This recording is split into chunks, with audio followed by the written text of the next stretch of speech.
Alright, I think we're ready. Hello everyone and welcome to Speed Gaming here in support of No Kid Hungry. My name is hau5test and I have the honor today to present to you all Metal Gear Solid 2. This specifically is the PC version, which is based on the original Xbox version. And we're gonna do the category for normal difficulty. This will be quite interesting and I hope you will have a lot of fun. And yeah, I think we're about ready. So let me just go ahead. We're going to do Tanker Plant, the full game, normal difficulty, and I personally always like to have a raid in type 1. And then we go in 3, 2, 1, let's begin. Alright everyone, quick thing that I want to explain here. Why do we see like numbers and test active in my game feed? That is because we have a few overlays that the community has developed, specifically BMN. Test active just means that my turbo is active. We can rewrite that overlay and say whatever we want to say. And also we have the IGT that we can see here at the top. So the actual in-game time is already in my viewport at all times.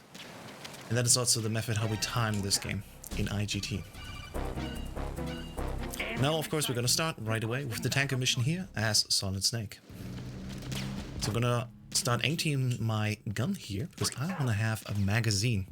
We need the magazine later for a new trick that has been found just at the beginning of this year, and that is the called Prozac skip. Before we do that though, first we have to go upstairs and get also a gun, which we get after fighting Olga. So let's make our way up here. I'll just quickly walk around here. And there we go. So a few intricacies of the normal difficulties are alerts actually carry over and very easy. That's like the most prominent category in this game. Alerts do not carry over through rooms, so they always reset at the beginning of the room. Normally they carry over, and that will be interesting for a few of these fights. Let's see, we have Olga here. We start with her walking left. She either goes left or right. If she goes left, there's a chance that can have a loop.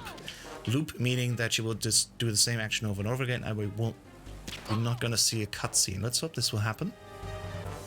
Sadly, we do get the cutscene. That is fine. Cutscene sadly takes like 10 seconds extra. If she were to loop, she would save us 10 seconds. Just one more headshot and we're done with her, thankfully. Just need to wait for where she is going.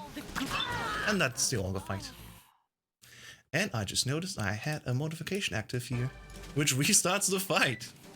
This is when you're in practice mode and don't do the thing you're supposed to be doing. This is only happening live. Oh boy, oh boy. Sorry. We also not only have these overlays here quickly, we also do have little trainers that help us in these situations to practice. And one of the settings in the trainer that I had on before I started the run was actually restarting the boss fight. So sorry. We're just gonna quickly do this again. And then we're gonna move on. I swear to God, I'd never forgotten to turn off the setting. It's the first time this happens now. So I guess we're just gonna ride with it. Olga will now move here over to the side. And we just done with it. There we go. So this little mistake unfortunately cost me 22 seconds and also makes us run invalid for the leaderboards. But it's fine. Let's just move on. I turned the setting off. Now we can actually game properly. Oh, man.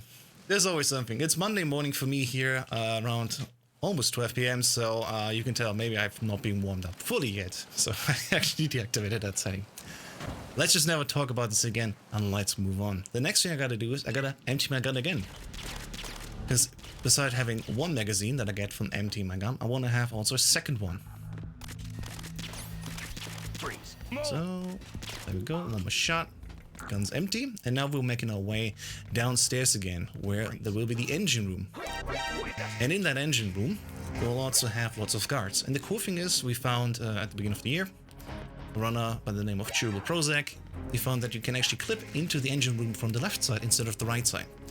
That allows us to actually skip most of the engine room. We only need to deal with the rest of the room, which is basically just shooting out a few sensors.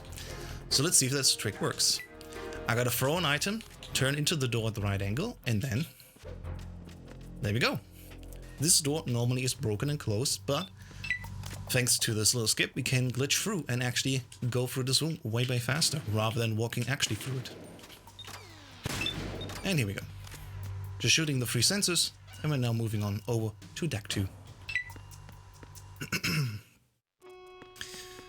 For Act 2, there's not much to know here really. We have just 3 guards in our way. I'm gonna utilize a strategy where we actually will get an alert, but we'll also have basically no stopping us. Normal difficulty means we already are on lower health, enemies hit way harder, and we ideally do not die. So I gotta shoot him 2 times here, and the 3rd time just holding up. And while he's being held up, he will wait a few seconds. And that gives me enough time to then shoot this guy, and roll through him to delay him. And I only gotta take care of this 3rd guy here, really. Another enemy will spawn after me, but by the time they will spawn in, I'm already gone. And they don't have a chance to shoot me, because they're too far away. And that leads us straight into the next encounter, that is the guard rush. We're gonna have 5 guards plus 3 in our way, and we're gonna hopefully get rid of them very quickly here. So first we're gonna just spam this one down. This one. Certainly the other one is hiding here right now, that's fine. And I have exactly 3 shots left here. Let's go. And those are the 8 guard rush cards. Now there's only one last thing left for me to do here in the tanker chapter, and that is actually finishing in the holds. The holds are 3 rooms, and normally when we get an alert, when we get seen, like it's fine, we can continue, but in holds that's not the case. Either ruling says, okay, what the hell is happening? This trick should normally work. Hey folks, because this run is already invalid, just for the marathon's sake, I'm just gonna keep it rolling here. The only thing that can stand up to a Metal Gear is, of course, another I don't know what's happening. Folks, let's just do this the old method. Oops. And the old method I haven't trained in a while. I'm so sorry. Let me give me... Ah! There we go.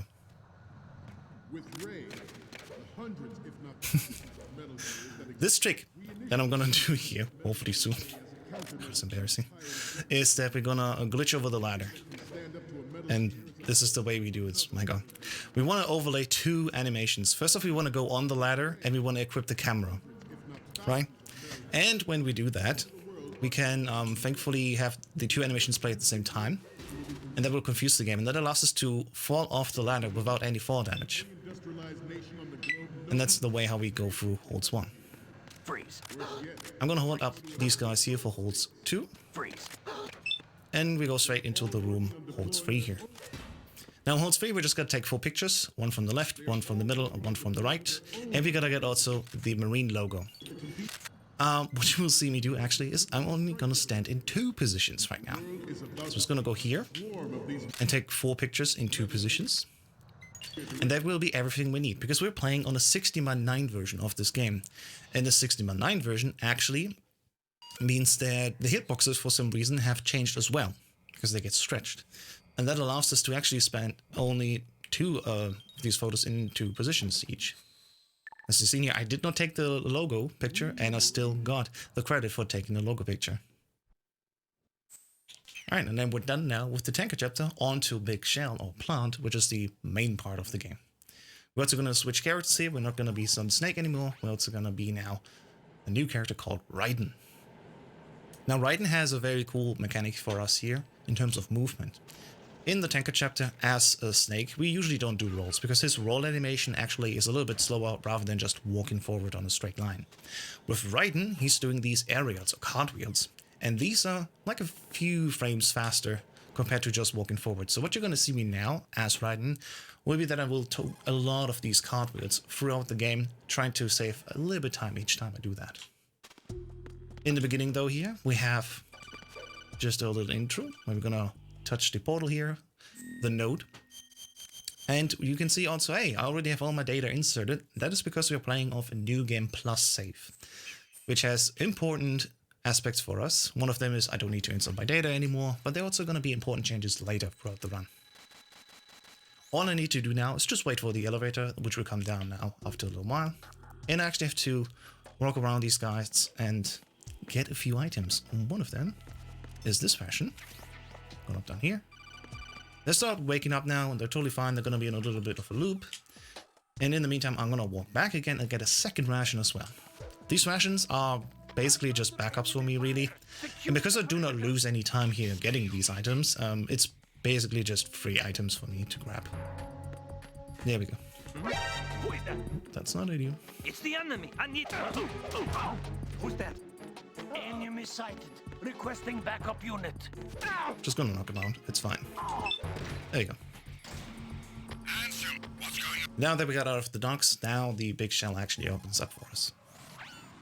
So the first thing that we gotta do is we gotta meet up with Stillman, the bomb defusal expert. And we're gonna find him in one of the struts. MGS2 basically is all taking part of this big plant. And they're like 2 octagons basically. So each of these 2 circles has 8 of these nodes. And we're currently in strut A. And we're gonna go all the way over to strut C. Of course, as it is also, depending on what you answered in Sons of Liberty and the little questionnaire that you get with the game, if you played this game in Japan or in the European region, the US region didn't have the questionnaire, you could maybe only start in the plant section here. And so that's why there's lots of conversations in the beginning, especially teaching you everything about the game again, just in case you only play the plant section. I was gonna make my way over here. In Strut B already, we also get to know another character, hau5test. But he definitely looks quite familiar to us, I have to say. Now, we're not going to see him much here in the cutscenes, but trust me, he's familiar to us. I just can't put my finger on it, why I know somebody who is called hau5test. We know somebody called Solid Snake, but that hero actually died 2 years ago in the tanker incident, which we played in the first chapter here. Alright, there's more cutscenes and explanations. The president has been taken hostage. And now we're gonna go over here and move on to Strut C, the dining hall.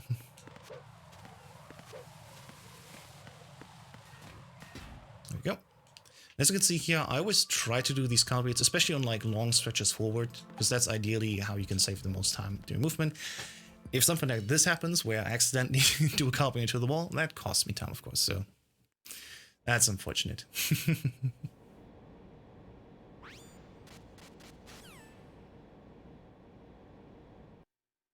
Here we go. So, why do we play New Game Plus next to not needing to insert our data? As I said in the beginning, there's lots of introduction and tutorial as well, and during these cutscenes there would have been like, I don't know, 69 minutes of tutorials worth that we need to watch on a first playthrough. Thankfully, if we have a New Game Plus and onwards save file, we actually get to skip these cutscenes and explanations. So for us, it's a massive time save as speedrunners to play with a New Game Plus save file. And what we gotta do is, now we gotta visit all of these struts from A to F, and we have to freeze all the bombs. Of course, we're not... Oops, excuse me. Today is really struggling day for me. We gotta take care of the cipher first because we don't want to have an alert. Remember, alerts carry over throughout rooms. And we gotta go one by one through these struts here to defuse these bombs. First thing we're gonna do is just open, or rather close this panel here, and then we can move on. Freeze. Holding up the scar, and then just walk out. Moving on over to the A strut again. On this bridge here, there's a very particular guard that has to have our attention, because he will immediately start calling in an alert. And thankfully, we have just enough time, if we couple into him and throw him over, that he will not have enough time to call in the alert. And as it is with this game, an alert coming in is like whatever, as long as you leave the room early enough again. Freeze. Strat A here, in the pump room, as you can see, there's lots more things happening to us. First off, we gotta get this ammo, we gotta get this alert from the camera, which is fine.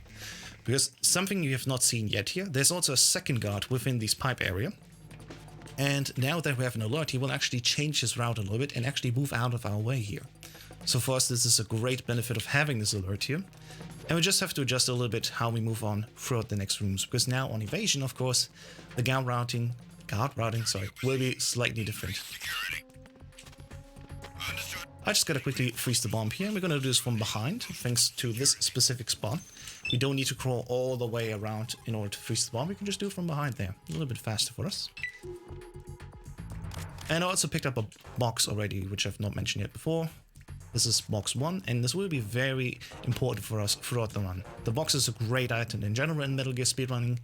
And one of the aspects is, for example, if you get shot and you're inside of a box, you do not get stunned. Because if you're just outside and you get shot, well, you're standing still for a few moments. And thankfully, if you're in a box, that does not happen. But it also has different applications. Encountered the enemy. Request. For example, guards are unlikely to stop us immediately, because they're a little bit confused, like what's happening in front of me.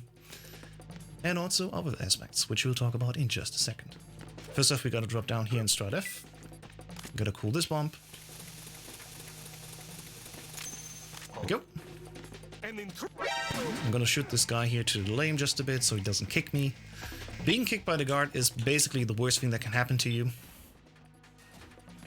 But we made it through without any mistakes. Alright, more explanations. On this bridge here, there are claymores. Little mines that prevent us to just walking over. Thankfully though, we know exactly where they are, so we're just gonna do a carpet over here and walk around the others. I picked this one up specifically because we need this also later for a boss fight, so that was not just for swag reasons, we actually need this. Moving on, start E here. I'm gonna shoot the wall quickly. This will get the alert running again, but this will also delay these 3 guards at the top of the door and allow me to do a cartwheel through them while the door stays open.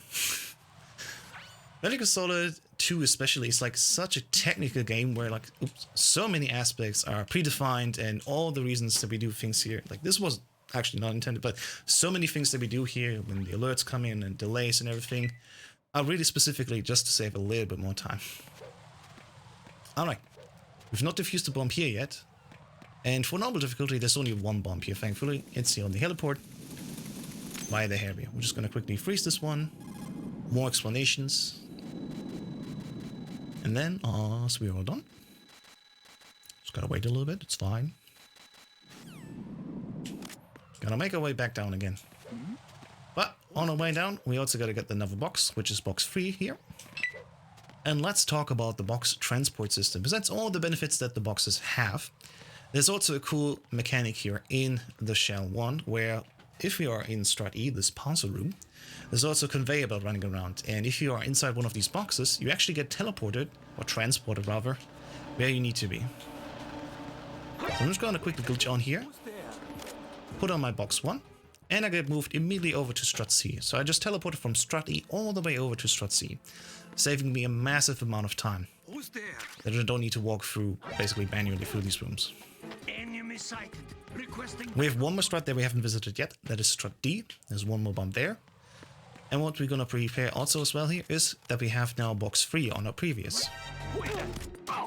The previous versus unequipped system is very simple to explain. If you have unequipped in the settings, you basically only equip and unequip anything. If you have previous, you can switch between 2 items, and it's super useful for us. Saves us a lot of time having actually previous in our menus. Alright, so I shot intendedly. That's totally fine. I'm gonna just crouch and freeze the bomb. And the cool thing about this is that the guards actually heard the shot above me.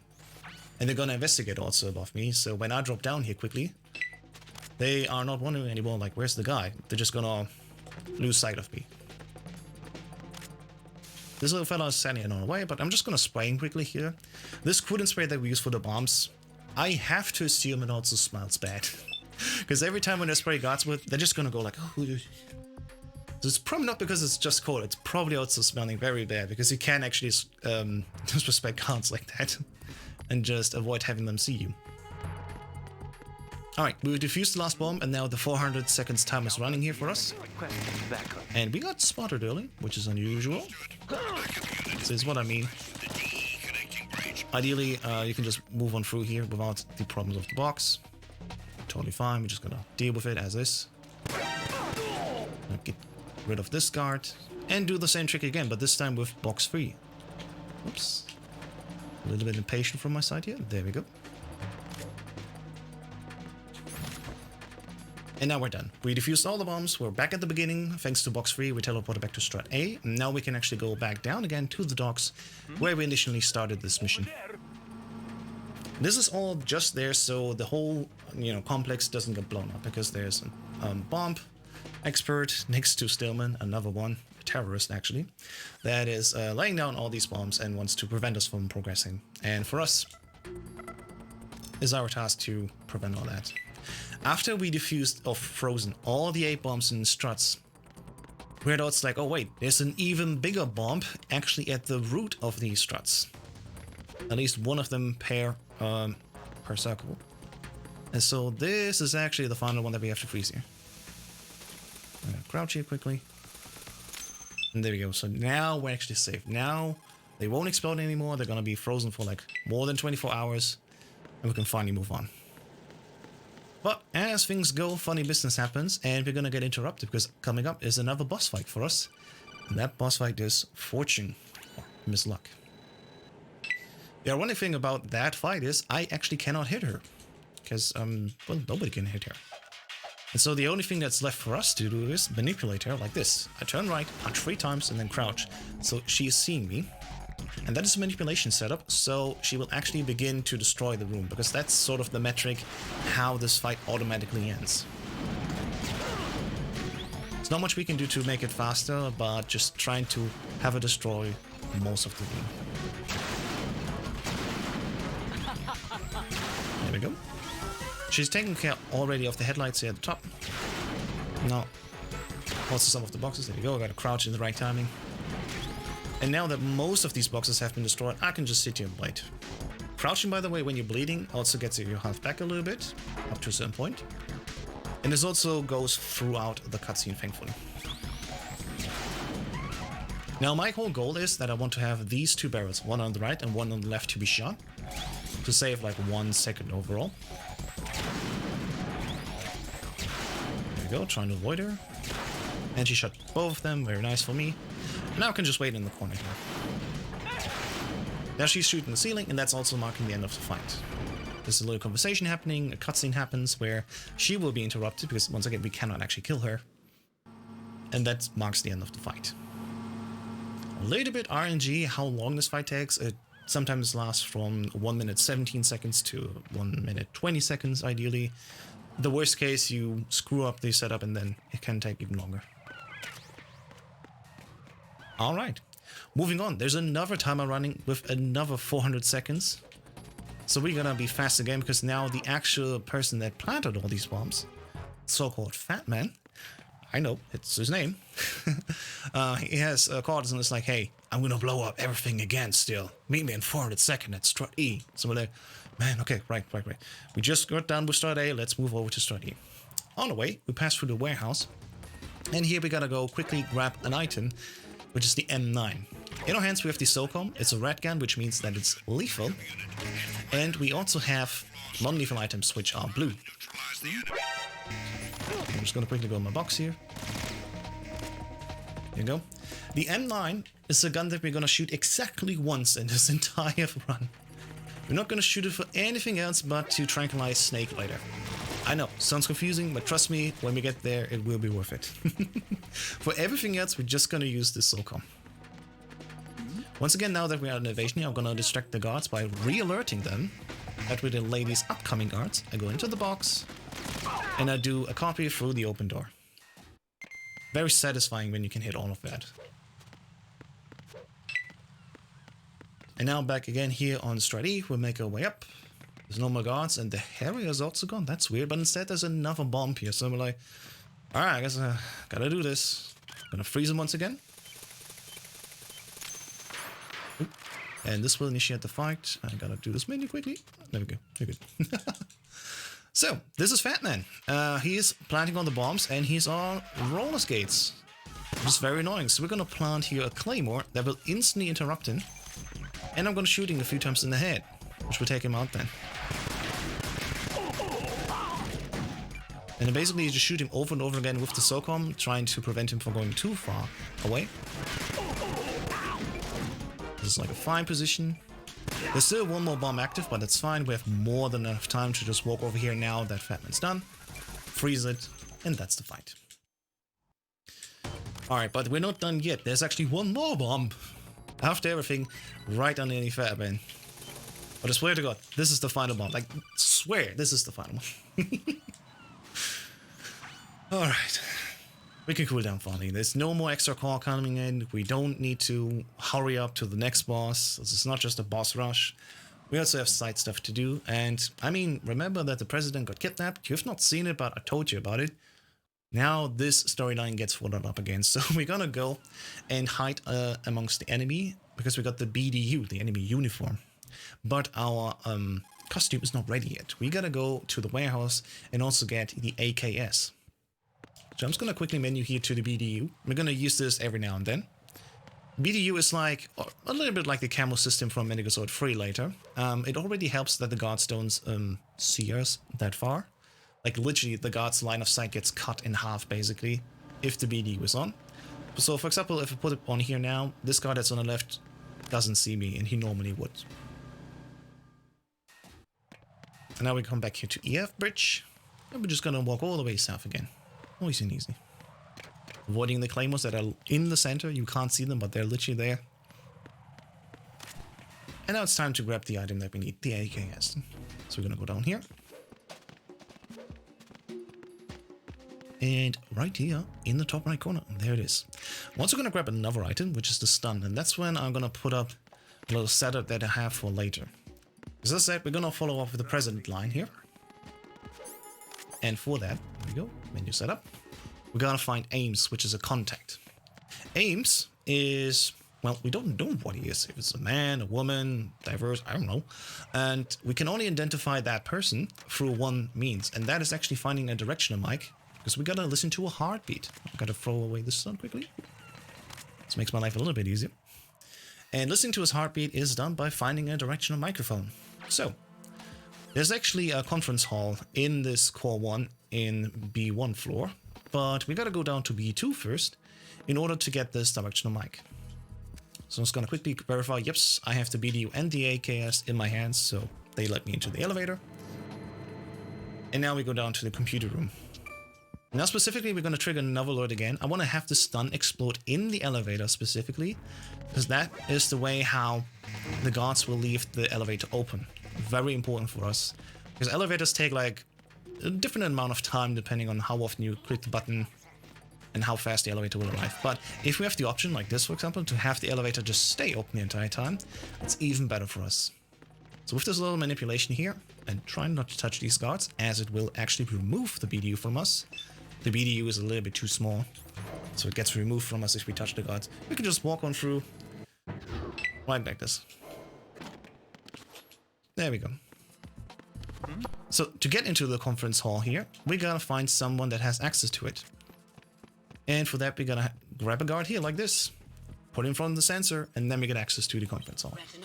And now it's time to find Ames. Now, once again, we don't know what Ames looks like, what he's like. If it's a he or she, I don't know. And so we gotta walk through and find him here.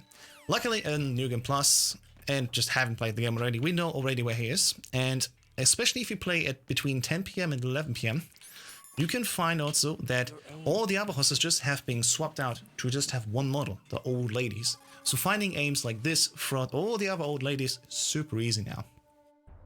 Now you wonder, wait, you just said it's 10 AM for you. Well, I have a trainer, once again, that's allowed for the speedrun, that sets the internal clock of this game towards 10 PM. And that's why I have old lady spawn here. Ironic enough, in this cutscene, it's already removed. It's literally only when you want to find Ames. And because we play a New Game Plus as well, that means Ames actually is not in a fixed position. You can be in any out of 24 different positions. So that's another reason why I wanted to have this so-called old lady spawn. There's someone else here. Alright, we're done now with this. We know what we need to do next. We gotta move on to Shell 2. And for that, we're gonna get also another item. That is the PSG-1. So I'm gonna quickly prepare everything here. I'm gonna leave my BDU on. Get away without having a real alert. Because once again, an alert only counts if it actually happens before I initiate the load zone. And there we go. I'm just going to do a few card reads here, specifically trying to not knock out too many panels here, because these panels that are just knocked out now, they will stay knocked out. First time we go over to the left into the core, doesn't matter. Once we leave the core, these will stay knocked out. Alright, so I'm gonna smack this guard here with the AK in my hand. Actually, I can do more damage and will knock him out after just one punch-punch-kick sequence. And now that after PSG-1, we can make our way over to Strut D, where there's also the connection bridge towards the second ring. Or Shell 2, as we want to say. So after everything, we're just rushing towards the next boss, basically.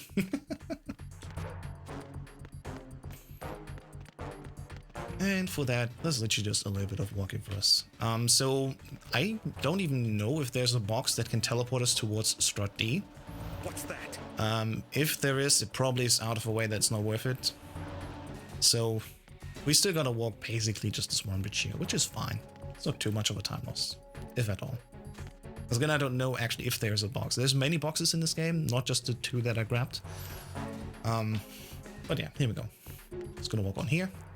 Thankfully, without having this re-alert, in caution, guards are still like very easy to handle with because they're mostly still on their regular paths, as if there would be no alert. And here we go, we're now on the bridge here, and we find out, oh, on this bridge actually there's lots of sensors and semtex, so we're gonna be careful here. Okay, let me see. I have to get the pen test because I forgot that it gets deactivated. Which is fine. Okay, come on, please, dear sensor, let yourself be shot. There we go. Okay, we got it. There's quite a few of these sensors that we have to take out. There's lots of birds in our way. There's one sensor behind the flag that we actually can't see. Unless we have a second controller connected. On console, you can actually manipulate this flag with the second controller. And there we go. Now we have taken care of all the sensors and we can pass the bridge. Unless, of course, this wasn't a Metal Gear Solid game. Of course, there will be another boss fight here, and this one will be against the Harrier. So I'm gonna quickly go here and use the Stinger to shot this area 4 times, and ideally 5 times. I missed the 5th shot. That's fine. Let's move on. The Harrier will, instead of flying around us, now just take this little path over us. Which is not ideal, but I can deal with it. Ideally, I can set off 2 more shots. Wonderful. And now I can focus actually on the so-called die shots. Wave fly over us, yell, die. And hopefully we'll get him like this. There you go. Fun fact, we have iframes when we hop over the railing here. That's why I avoided the explosion damage. Just quickly hop over the railing. And now we just gotta wait here for Harry to move over. And unfortunately... Alright, we got the shot. Wait, it's good. Okay. And that's it. That's the Harry effect. Yeah, there's many little details in Metal Gear Solid 1 and 2 that we rarely know about. Like just last year, we found out in Metal Gear Solid 1 at the chase in the car. We noticed that we can manipulate the guards with a second controller, and they will literally walk wherever we want them to go. It's a little bit weird, but it works. And so, yeah, those are little things. We don't know yet if there's another thing that we can do with a second controller in other Metal Gear games, but that's certainly one of the 2 aspects. Alright, we're gonna distract these guards here. I distracted both, that's fine. Not ideal. I want to shoot them with the AK. They're just gonna hit the wall and hear it. And ideally, I only distract the first guard, because the second guard already normally looks north already. It's got a delay a little bit, that's fine. And there we go. We could also put on the BDU. As I explained, the BDU cuts the sight of these guards down. But going to the BDU is quite a long menu, and I can easily just move between chaff and AK here. And there we go. So we just bypassed these 2 guards in the windows. We're not going to get an alert, which is unusual. That usually happens. But depending on where we throw the chaff here, it'll be fine. We throw the chaff always if we get the alert. There you go. If you don't have the alert, we have at least this funny cutscene where the guy is almost, well, soiling his undies. I'm still throwing the chaff here because there will be ciphers stationed at the entrance here of Shell 2. I'm just gonna quickly move over here. And like that, we don't need to worry about these because they are jammed. Jamming out. I don't know what song they're jamming out to, but they're jamming.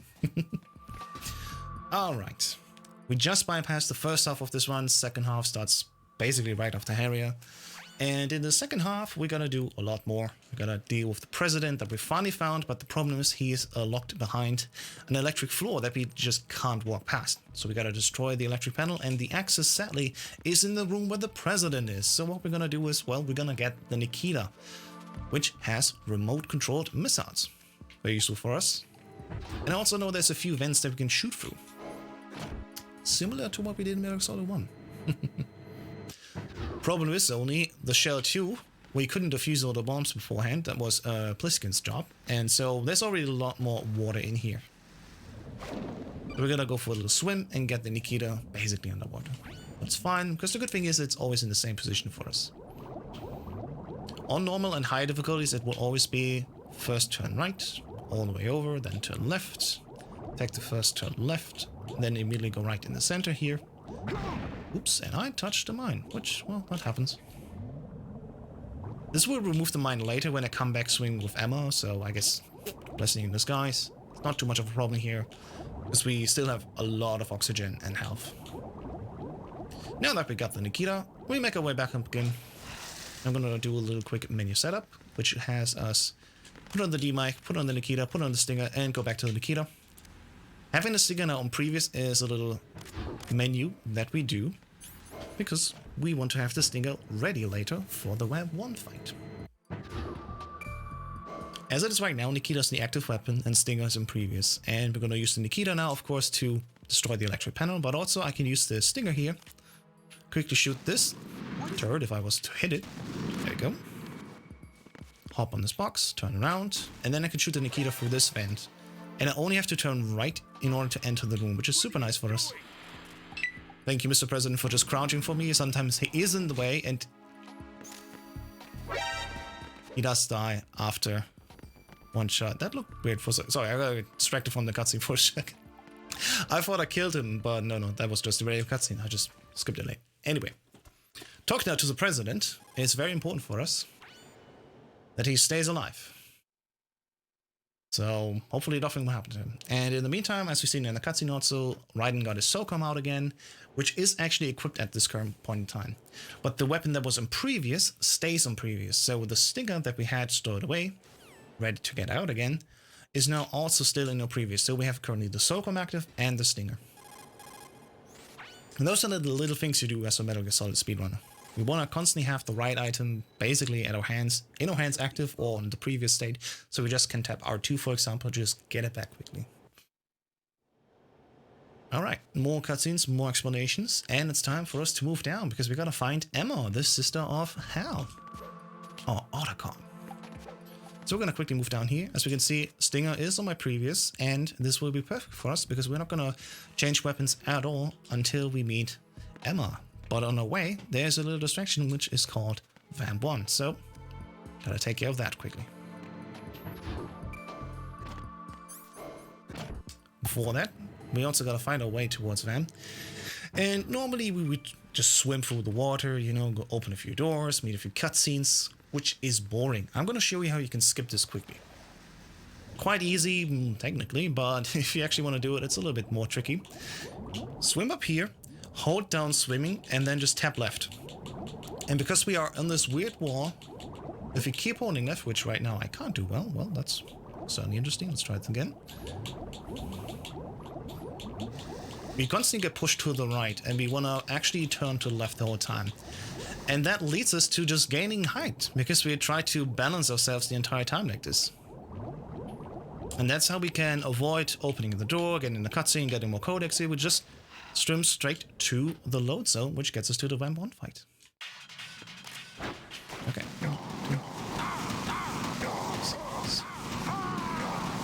There you go, that's Vamp. Just 10 shots with the Stinger to his feet, and he's done. And I needed to specifically time myself well. You can just hold down with turbo if you have enough. We had 14 Stingers, so normally you would need twice as many Stingers as you need to kill him. So you get rid of Vamp 1 with 10 Stingers.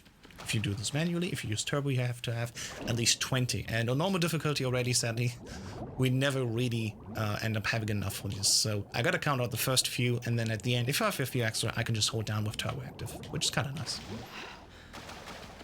Speaking of nice, now comes the best part about this entire game, the Emma escort section. Don't we all love escort sections? I know I do. I love them so much that I want to skip them every day of my life. But gotta get through this together, so let's just do this.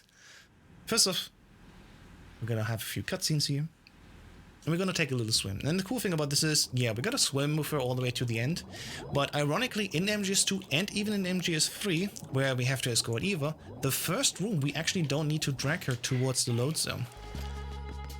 So Metal Gear Solid 3 and 2, we literally just walk either through the door or to the next load zone, and then we're done.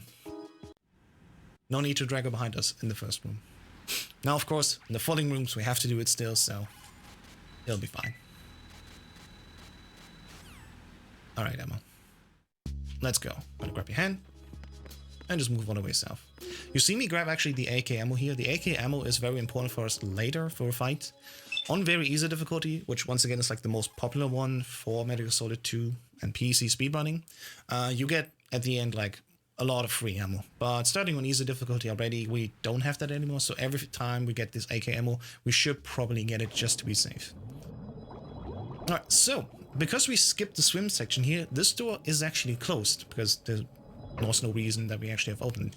But ironically, the other door where there's the cutscene after with Stillman, that is already opened, despite us never having opened it. So think on the best you will. I'm gonna quickly stay up here because there's 2 claymores or mines. Just wait out for them. And now we're gonna swim all the way back here. As you're seeing here, yep, on our way back, the mine that I accidentally exploded earlier is already removed, so that's a little bit nicer for us. Speaking of nice, we're not gonna be nice anymore to Emma. As I said, like, I want to skip most of this, so this is basically the only room where we're just gonna deal with Emma the normal way. Coming up, I will try to perform a trick, which is relatively tricky, but will help us out to save a lot of time. First off, I gotta get Emma over here. We're not gonna spray any of these blocks, we're just gonna drag her. It's a little bit rough, but I mean, it's fine, come on, it's no problem. And now, in this upcoming room, I want to bounce Emma out of bounds. Let's see if I can do this.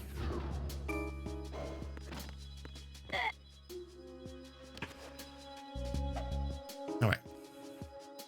She's bouncing. She's not vanishing. Let's try this again. There we go. So, what just happened? I basically put Emma in the corner and bounced at her at the right time. This is a little bit not RNG dependent necessarily, but still very technical. And because I threw her out of bounds, the game is like in a glitch state. It's like, what the hell is happening? An alert will automatically be triggered, and guards will spasm out basically because they're just gonna stand there and kick the air. For us, that's not ideal. We wanna have actually the alert removed. So on normal difficulty, I always take the elevator down quickly to reset the room. And as you can see here, Emma is now at the end of the room, and a few guards are also missing. There would be 2 more guards normally here. So putting her out of bounds like this, if you can do this quickly with the first few bounces, actually super useful for us, and also saving some time, like 8 seconds. I'm gonna do the same thing again here in this room. Not really. Let's see. Hopefully bounce out. There we go. And now she is vanished from here. I reload the room to get rid of the alert as well. And now she will be actually already at the end. I don't need to drag Emma at all here. This was found by Miss Chelsea's, another speedrunner, who found this like, I think 1.5 years ago. And while it's a little bit tricky to set up and do, this trick saves us in total like 15 seconds and allows us to basically skip most of the Emma escort section for us. As you can see, she's right there at the end. Don't need to drag her at all anymore. Of course, for the last room, we gotta still do it the normal way. We could zip her here, but it's not really useful for us, so we're just gonna do it the regular way. I'm gonna quickly get rid of the guards, walk back, get her, and then we're gonna move on to the next room.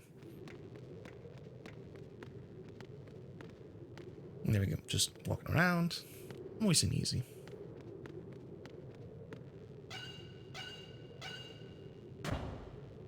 Alright, just get her. And we're done with the Emma escort. Basically. Well, there's still a little bit more happening here because we have to actually, well, guide her through this next walking section. Which I don't even know what is worse. Waiting for the NPC to walk or just following the NPC when you are just this one set speed and the NPC is just too slow to meet him at running speed, or he's too fast to meet him at normal walking speeds. In any case, we're gonna quickly help her here. There's claymores on the floor here that we gotta get rid of. There's guards that will, of course, try to stop her from walking. And by getting rid of the guards, she can constantly walk forward. And I always like to explain this section as Emma is a rolling train and she is like very slow. And if anything happens to Emma, she will stand still and cry and not move at all, which is very annoying to us. So hopefully there will be 0 delays for us and we can move on with Emma without any problems. Let's quickly stand here.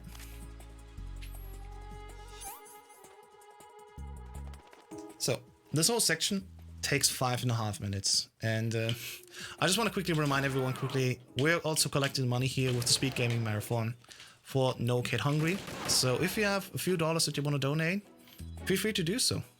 Just hit in the chat the exclamation mark NKH for more information, and of course, yeah, let's collect some money for charity. In the meantime, I gotta get rid of all of these ciphers, and also gonna collect a few of these pen tests. On normal difficulty, there's definitely a lot more happening here. We also know that Snake will call us soon. When Snake calls us, he offers us some help, and it's generally good. On very easy, he basically calls us almost immediately. On normal difficulty, we have to wait for Emma to be at least around the first pillar. On European Extreme, basically he calls us just at the end, where it's just one more cipher that we need to take care of. So for the most part, we just want to do it like this. And the thing is also, if we call him back, because he calls us first, we always have to take this call. It's whatever, but if we call him back to ask him to help us, that also already costs us like 4 seconds. So ideally, we deal with this whole segment alone, which is totally doable. Let's go here, around, put on the pen test. And I'm also going to use real quick the chance to hydrate. Maybe you should do as well.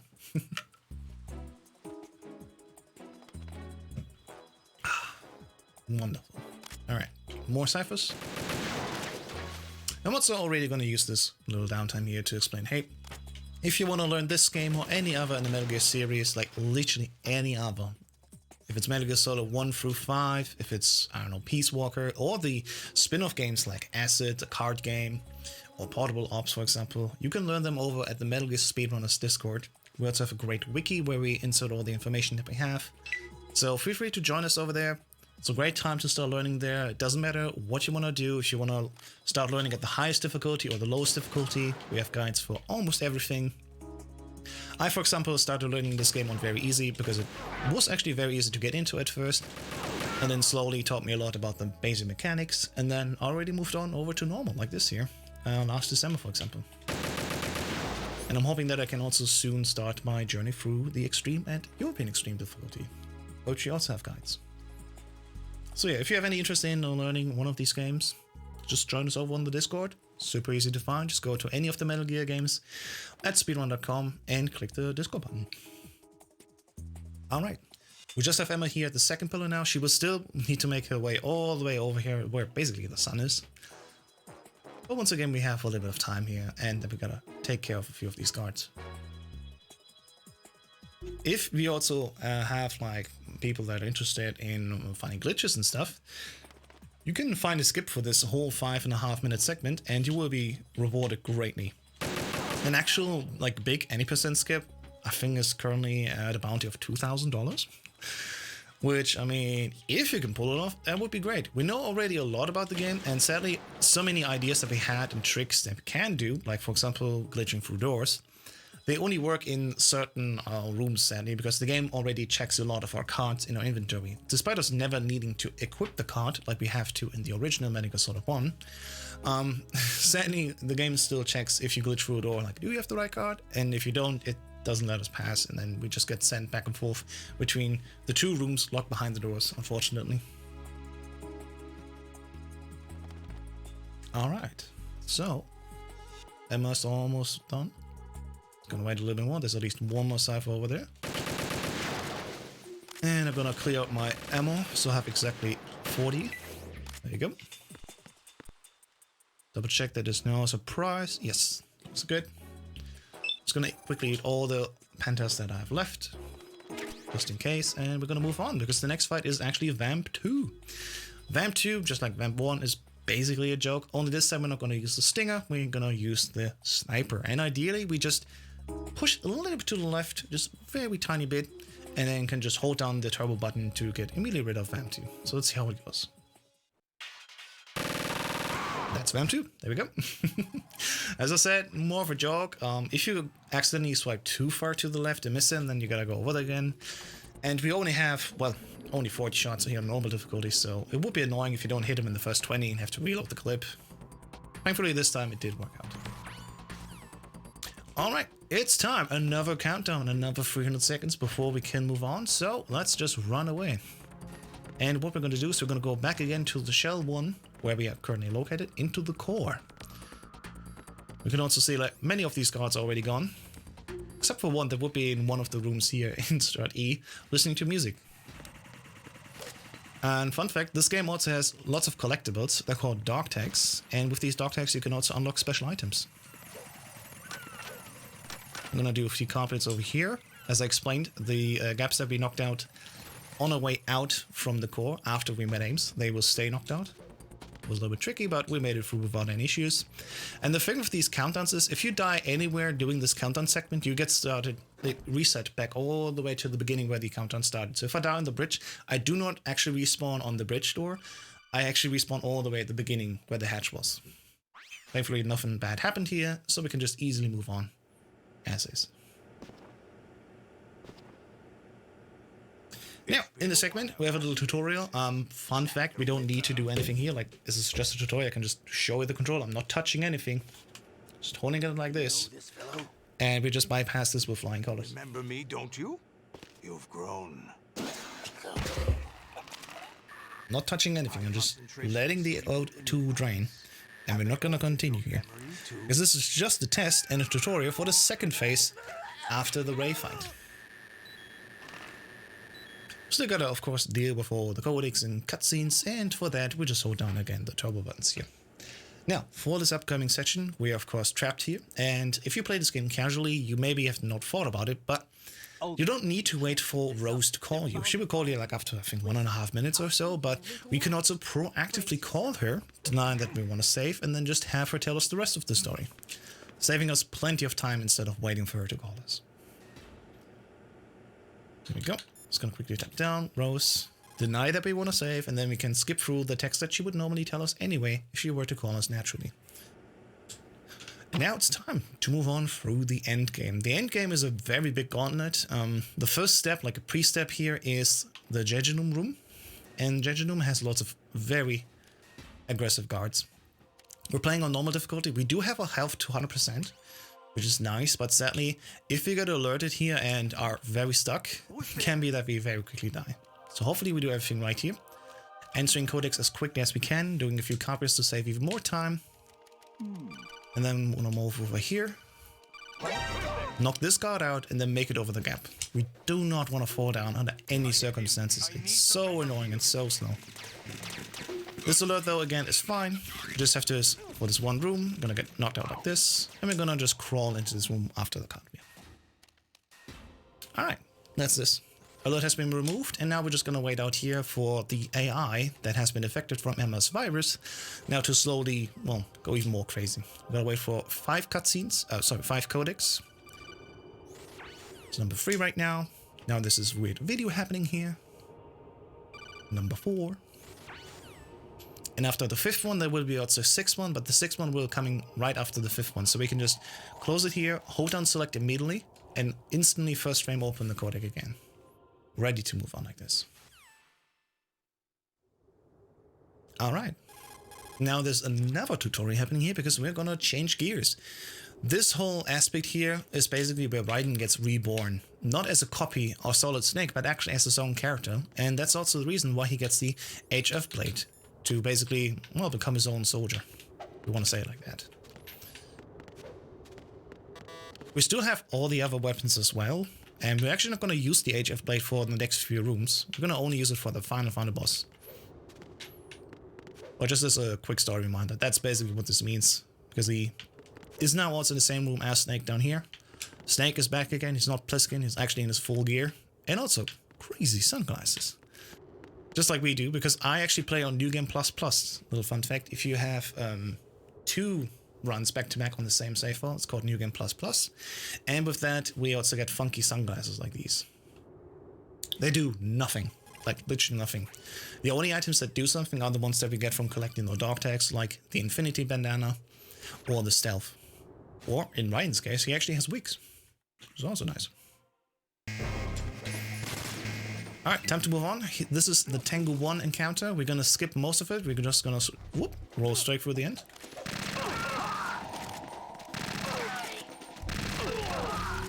And at the door, we're gonna do a little trick. Because similar to what we did with Prozac Skip, we can also just punch, kick, and on the turnaround, we extend our hitbox to actually touch the low trigger behind the door. Skipping basically the entire Tengu 1 encounter. Now here comes Tengu 2. And for Tengu 2, we're gonna do something very funky. First off, I'm gonna put Snake to sleep. I'm gonna stand in this position, and I'm just gonna spray everyone with the stinky spray.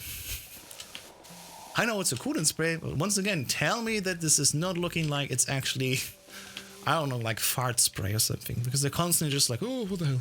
Oh, what the hell?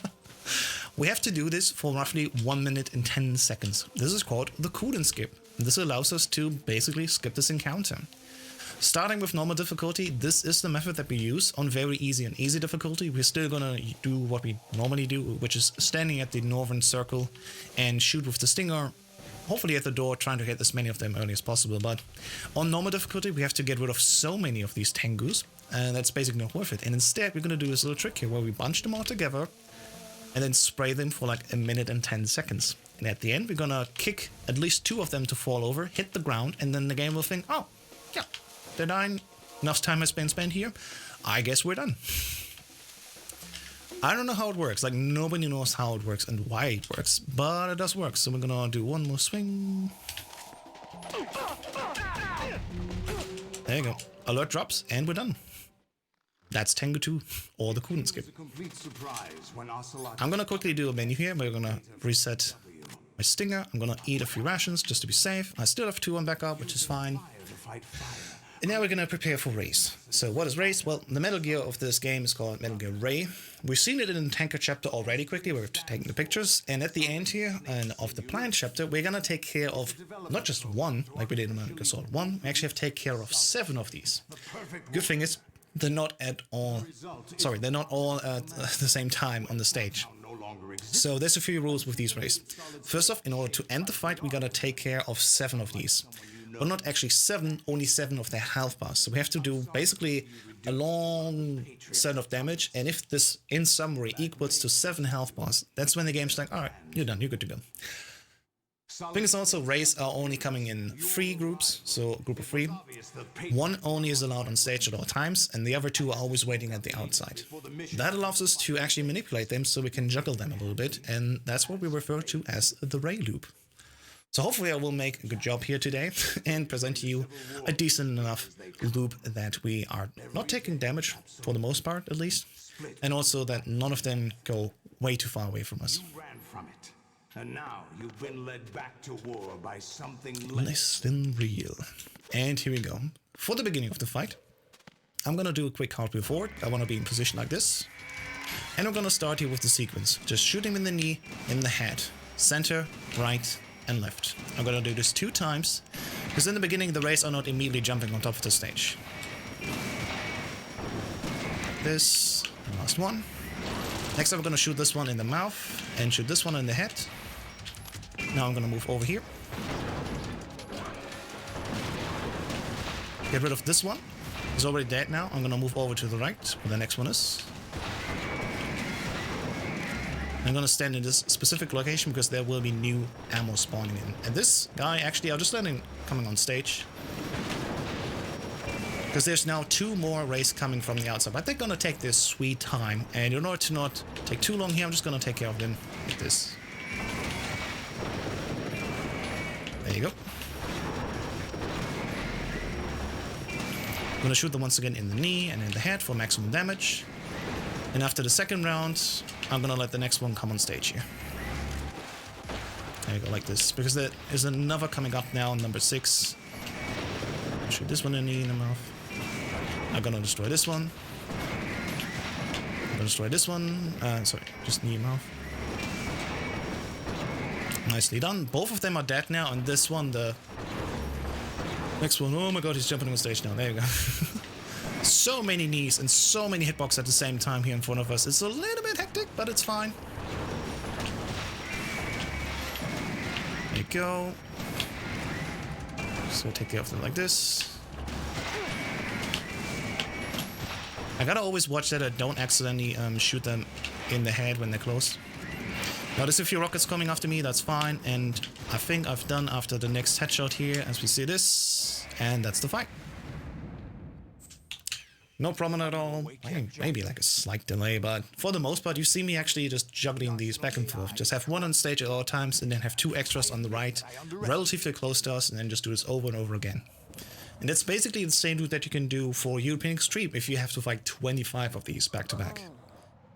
It's very easy to get lost in this loop, but we did a good enough job today. Alright, for this time, we actually have to now do the choking part. I have Turbo active. Turbo specifically for this moment actually was activated. There's also a few other benefits, for example in some boss fights, but we as a community decided we don't like RSI in our films, so we're just gonna allow Turbo when we can, which is all the categories. Medical Sword 2 is actually split in 3 different versions. There's the Sons of Liberty, the original PS2 release, then there's the Substance release, which you can play on PS2, original Xbox, and on PC, which is what we're doing right now. And then the third one is also HD, and for all 3 of these versions, it's allowed to use Turbo. But alright, we're moving on here, we're getting close to the finale, we just have a few more cutscenes and codecs to skip through. And then it's time for the final boss fight, which is Solidus himself, the big guy. And that's why we also got a sword now, because here's the reason why we're gonna fight on swords now. You get rid of all of our stuff. We only have the rations in our inventory, and that's it. All right, slashing him here so he blocks us, and now we're gonna do hopefully a loop. Oh, it's basically just slashing him twice, and then getting him on his bad side, sorry, his good side. Because there's an eye patch after the Harrier fight, we can approach him from the right, where he's easier to be attacked, or from the good side, where he still has an eye. I'm gonna slash him 2 times here. Now the good side, so he will block me, then the bad side, so I can hit him, block me, hit me, or block him, I guess. And with the right timing, of course, I can keep him in the same loop here. Not doing my best job here today, I guess, but it's fine, whatever. What's wrong with you? What the? For the most part, we're gonna do fine here, I think. Hey, dude. Alright, block, slash. And we're not done yet, actually. This is the first phase, basically, just over and over again. Blocking, slashing. Good side, bad side. Oh, and now it's done, actually. So, that's phase 1. Good work, Jack. Phase 1, he also has his tactical arms and everything, and we basically just want to have him trying to kick us the whole time. And during this kick, we interrupt him by actually using his opening to just attack him. Second phase, he gets rid of his tactical arms, he's only using the swords, and he's also dashing around a lot more. Alright, 1, 2, and we go back again to the beginning. Block me. Attack. Block. Attack. Block. Attack. Block. Block. Okay, almost. Block. Attack. Yeah, come on. Attack, attack, attack. And that's it. And that's time. That's Metal Gear Solid 2 on normal difficulty. Normally we wait for the credits to be over, and that takes like 9.5 minutes. For marathon purposes, we always cut off the credits, so this is officially when time stops, and I'm looking at the time and having 1 hour, 1 minute 49. I have to say, not my best run, but also still within estimates, so what am I complaining about? I hope you all out there had a great time, had a lot of fun watching this game, of course. And once again, just as a final reminder, if you want to learn this game or any other in the series, join us at the Metal Gear Speedrunners Discord. And yeah, my name is hau5test. Hope you liked it. You can find me on Twitch, on YouTube, TikTok, wherever you want, where I'm going to do this game for the most part. I'm really close to breaking the world record for this normal difficulty right now. I hope I can do it within the next days, and yeah, hope you tune in, and of course stay tuned also for more games to come here at SpeedGaming in support of the No Kid Hungry charity. Thanks everyone for having me, and have a nice day.